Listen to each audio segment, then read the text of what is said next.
Imagine a landscape that existed long before the Amazon as we know it. A vast, primordial wetland, where mist hangs heavy over the water. Something that looks like a giant log stirs, but it's no log. It's the shadow of Purussaurus, a legendary predator from the Miocene. This colossal caiman was the undisputed king of the Pebas mega-wetland, a mind-boggling network of shimmering lakes and lush, floating meadows. Its head was like a canoe carved from solid bone, and its bite force was terrifying. Scientists believe it could crush bone into dust. But for all its power, much of its strength lay in stillness. Here, hunting was a silent, patient art.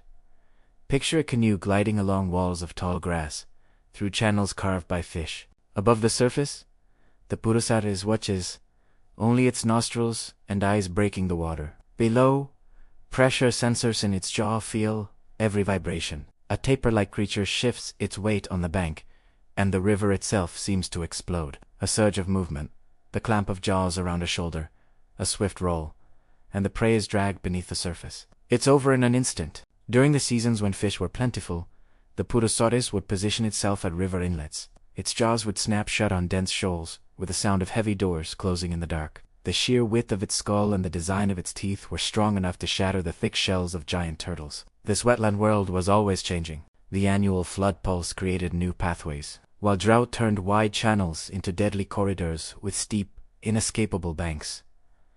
The Purussaurus was a master of this shifting landscape. It instinctively knew where to be, and when moving to deeper water during the midday heat, lurking at shadowy junctions in the evening, and resting on sandy banks as the night cooled the water, making its prey slow and vulnerable. The scars etched onto its thick, bony armor tell stories of territorial battles, fought with thunderous roars and clashing scales.